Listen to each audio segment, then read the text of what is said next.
25일 아침은 호텔 1층에 있는 카페 겸 레스토랑에서 조식을 먹기로 했어요. 숙박객에 한해서는 10달러를 할인해준다고 해서 가게 되었습니다. 근데 들어갔을 때부터 약간 싸한 느낌이 들었어요. 이유는 저희가 들어갔을 때 뻥 뚫려있는 곳이어서 왔다 갔다 하면서 분명 봤을 텐데 자리 안내도 안 해주고 멀뚱멀뚱 세워놓더라고요. 그때 그냥 뒤돌아서 나왔어야 되는데 바빴나 보다 하고 생각하고 그냥 넘겼습니다.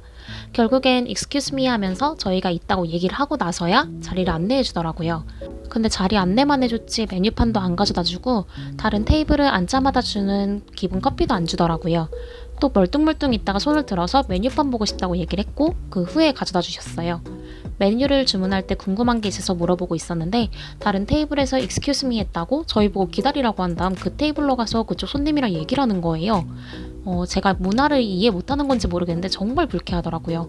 이게 말로만 듣던 인종차별인가 싶으면서 좀 기분이 안 좋았어요.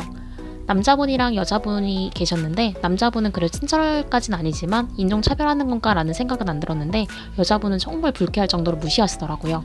그리고 물을 줬을 때 벌레가 둥둥 떠다녀서 기분이 더 안 좋아졌고 다른 테이블은 기본으로 주는 커피도 안 주길래 그냥 아이스 아메리카노를 따로 시켰습니다. 19달러짜리 아메리칸 브레이퍼스트와 18달러짜리 브레이퍼스트 토스트, 5달러짜리 아메리카노를 시켜서 총 42달러가 나왔는데 텍스가 3.88달러, 샌프란시스코 맨데이트가 2.94달러로 총 48.82달러가 나왔습니다. 팁도 기본 20%부터라고 써있던데 기분이 너무 나빠서 50달러에 맞춰서 내고 나왔어요. 혹시나 호텔조의 피셔맨스 워프에서 묵으시는 분들이 계시다면 호텔 근처에 정말 맛있고 친절한 곳들이 있으니 호텔 1층 레스토랑에서는 조식 드시는 걸 추천드리지 않아요. 그 다음 케이블카 박물관까지 걸어가다가 발견한 트레이더 조라는 마켓입니다. 따로 사진 않고 구경만 했어요. 어제 봤던 마켓이랑은 조금 분위기가 다른 것 같죠? 신기하게 여긴 과자 종류가 많지 않은 것 같더라고요. 냉동식품들이 정말 싸고 우유 가격은 한국이랑 비슷한 것 같습니다. 고기도 엄청 쌌던 기억이 나요.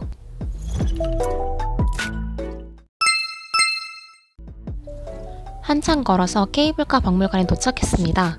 케이블카 박물관은 입장권이 따로 없이 구경하실 수가 있어요.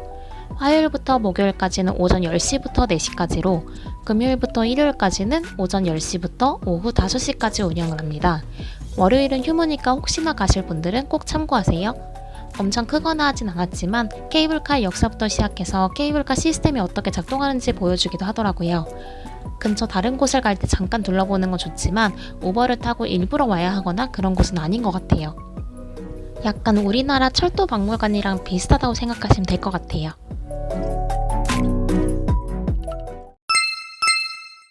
다 구경을 하고 또 걸어서 차이나타운 쪽으로 넘어갔습니다. 처음 호텔 지점부터 차이나타운까지로 따지면 엄청 먼데 중간중간에 들러서 구경하고 그러다 보니 그렇게까지 멀게 안 느껴지더라고요. 차이나타운이랑 유니온 스퀘어랑 붙어 있어서 같이 구경할 수가 있어요. 그리고 샌프란시스코 차이나타운이랑 LA 차이나타운 둘 다 가봤는데 샌프란시스코 차이나타운이 엄청 넓더라고요. 더 활기찬 느낌이라고 할까요? 차이나타운은 정말 다른 도시에 와 있는 것처럼 냄새부터가 허거나 그런 향신료 냄새가 났었고 모든 간판들이 중국어였어요. LA에 있는 한인타운을 가면 한국어 간판이지만 아래 조그맣게 영어도 써있곤 했는데 차이나타운의 웬만한 간판들은 거의 다 한자로만 써있더라고요. 아침을 먹은 지 얼마 안 된 상황이라서 뭘 먹거나 어딜 들어가서 구경하거나 그러진 않았어요. 게다가 샌프란시스코에서 이미 3일째라서 마스크를 아예 안 쓰고 다녔는데 차이나타운의 모든 중국인 분들은 마스크를 쓰고 다니시더라고요. 되게 뻘쭘했습니다. 아마 지금은 안 쓰지 않을까 하는 생각이지만 혹시 모르니 마스크 하나씩은 여분으로 가방에 넣고 가시는 걸 추천드려요. 차이나타운에서 기다란 터널 하나만 건너면 바로 유니온 스퀘어예요. 터널 중간까지는 빨간색으로 칠해져 있고 그 위에 차이나타운이라고 적혀 있고 나머지 반은 노란색으로 칠해져 있고 위에 유니온 스퀘어 이렇게 써 있더라고요. 그리고 너무 신기했던 게 유니온 스퀘어 쪽으로 아예 나오면 냄새부터가 아예 달라집니다. 그렇다고 차이나타운에서 나는 냄새가 역하다거나 그런 건 아니고 그냥 체감이 딱 될 정도로 냄새가 달라지더라고요. 제가 생각했던 유니온 스퀘어랑은 조금 다른 분위기였어요. 물론 항구 쪽에 있을 때보다 고층 건물이 더 많고 사람들이 훨씬 많아서 북적북적한 건 예상했지만 뭔가 사진을 찍을 만큼 더 예쁘게 조성이 되어 있다던가 아니면 예쁜 조형물들이 질비해 있을 거라고 생각했었거든요. 아무튼 이날 오전부터 너무 걸어서 다리가 많이 아프더라고요.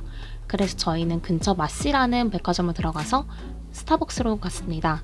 LL층으로 가면 되는데 우리나라는 에스컬레이터 시작 지점과 끝 지점에 그 층이 써있는 경우가 대부분인데 미국 에스컬레이터는 안 그렇더라고요. 그래서 그냥 속편하게 엘리베이터 타고 가시는 걸 추천드려요. 물론 구경하면서 가기에도 좋습니다. 평일이라서 그런지 백화점 안에는 사람이 별로 없었어요. 스타벅스에서 해리포터 버터 맥주랑 브라운 슈가를 시켰어요. 해리포터 버터 맥주는 메뉴판에 있는 게 아니라 남편이 인터넷에서 찾아본 레시피를 그대로 읊어서 주문을 했습니다. 한 30분 정도 쉬면서 핸드폰 충전도 하다가 다시 또 나와서 여기저기 구경 다녔습니다. 그리고 유니온 스퀘어 쪽에 있는 스토어에서 데일밴드를 사러 들어갔는데 가격이 많이 높아서 결국 사진 않았어요. 나중에 항구 쪽에 있는 편의점에 가서 보니 가격이 좀 더 저렴하더라고요. 아무튼 우버를 타고 숙소로 다시 돌아왔습니다.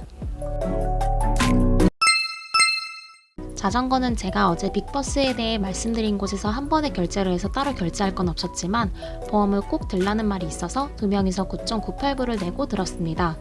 근데 그 사이트에서 자전거 대여 예약을 안 하시는 게 좋을 것 같아요. 이유는 전기자전거로 바꾸고 싶다고 얘기를 했을 때 인당 30불씩 더 내야 한다고 해서 내겠다고 했어요. 근데 안 된다고 하더라고요. 이미 전산에 일반 자전거로 되어 있기 때문에 돈을 더 지불하더라도 전기자전거로 빌릴 수가 없다고 하면서요. 처음엔 되게 호기롭게 시작했습니다. 진짜 이렇게 힘들 줄 몰랐거든요. 중간중간 전기자전거 타시는 분들을 부러워하면서 열심히 다리를 굴려가며 금문교로 갔습니다. 물론 평소에 운동 꽤 하시는 분들이라면 괜찮겠지만 저는 평소에 운동 자주 하지 않기 때문에 체력이 더 안 좋은 걸 수도 있어요. 아무튼 금문교까지 자전거로 25분이라고 찍혀있지만 절대 25분 아닙니다. 아마 평지로 계산하면 25분일 텐데 그게 아니고 언덕이 엄청나게 많아요. 그래서 25분이 걸릴 수가 없습니다. 그리고 길을 잘 모르겠어서 어떡하지 하셔도 괜찮아요. 자전거 타시는 분들이 정말 많더라고요. 그래서 그분을 따라서 그냥 쭉 가시면 됩니다. 그리고 자전거 타실 분들은 꼭 딱 붙는 바지를 입으셔야 돼요. 뒤쪽에 영상 보여드리면서 말씀드리겠지만 제 바지가 터져서 결국엔 버렸거든요. 그리고 남편 헬멧을 고정해놓고 찍은 고프로가 영상이 안 찍혔더라고요. 열심히 찍어놓은 줄 알았는데 영상이 없어서 결국 제 얼굴 나온 것만 올립니다. 한참을 달려서 금문교를 건넙니다. 금문교 다리 쪽이 워낙 시끄럽고 넓지 않아서 조심히 달리셔야 돼요. 중간중간 서서 사람이나 자전거 안 올 때 사진도 찍었고요. 금문교를 건너고 나면 사람들이 많이 모여있는 곳이 있는데 거기까지만 가도 좋아요. 이 장면이 제가 바지 터진 장면입니다. 체인에 바지가 걸린 게 아니고 음료 놓는 곳에 바지가 계속 걸려서 결국엔 양쪽에 다 터져버렸어요. 소살리토까지 굳이 가보겠다며 남편이랑 열심히 달렸습니다. 금문교 쪽에서 소살리토까지 3분의 2 이상이 내리막길이어서 갈 땐 되게 좋았는데 다시 돌아갈 생각하니까 아찔하더라고요. 음식점을 찾아서 들어갔습니다. 맨 처음 웨이트리스 분께서 되게 반갑게 Hi, how are you? 라고 물어보시는데 저도 모르게 Not good 이렇게 대답해버렸어요. 진짜 너무 힘들었거든요.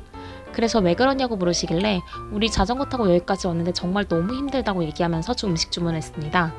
클램 차우더와 서프 앤 터프 그리고 크랩 치오피노를 주문했어요. 따로 크랩밋을 추가하지 않았더니 역시나 게살이 들어있지 않은 채로 나왔습니다. 클램 차우더에는 게살을 꼭꼭 추가해서 드시는 걸 추천드립니다.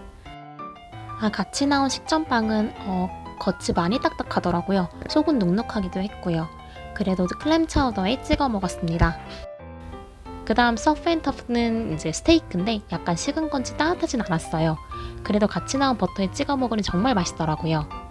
마지막으로 크랩 치오피노는 약간 국물 파스타 느낌이었습니다. 똠양꿍 같은 느낌이라고 할까요? 셋 중에서 서프 앤 터프가 제일 맛있었어요. 한창 밥을 먹고 있는데 웨이트리스 분께서 와서 너네 돌아갈 땐 페리 타고 갈 거지? 라고 물어보시더라고요. 그래서 페리? 라고 물어보니 페리가 있다는 거예요. 자전거를 타고 페리를 탈 수 있을 거라고는 생각도 못했는데 그래서 어디서 타야 되냐고 물어보니 그분께서 인터넷으로 엄청 찾아봐 주셨어요.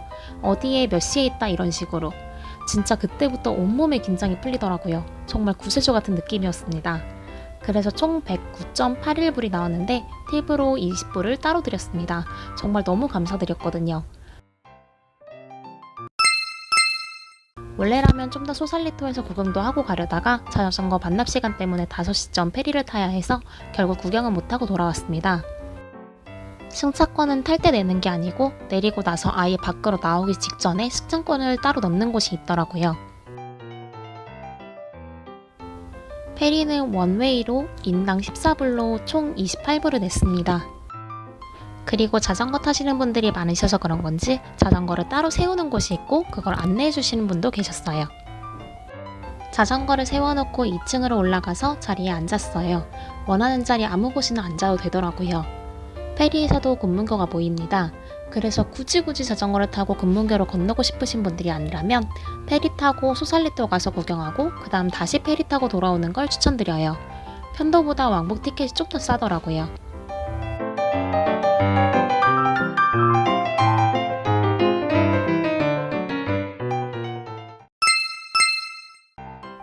페리 선착장에서 자전거 반납하는 곳까지도 꽤 걸렸습니다.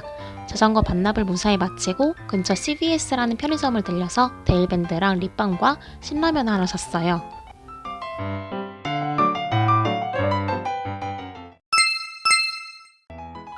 그리고 숙소로 돌아가는 길에 초콜릿 스토어가 보여서 거기도 들어갔습니다. 딱 들어서자마자 단내가 진동을 하더라고요. 저는 평소에 단 걸 좋아하지 않는데 남편은 엄청 좋아해서 남편이 먹어보고 싶은 초콜릿 2가지 정도를 구매했어요. 단 거 좋아하시는 분들한텐 진짜 천국 같은 곳이겠더라고요. 정말 별별 게 다 있었어요. 게다가 저희가 샌프란시스코에서 바로 한국으로 출국하는 일정이었다면 여기서 친구들 선물이나 가족들 선물을 사갔을 텐데 이제 막 여행을 시작하는 일정이라서 사지 못한 게 조금 아쉬웠어요.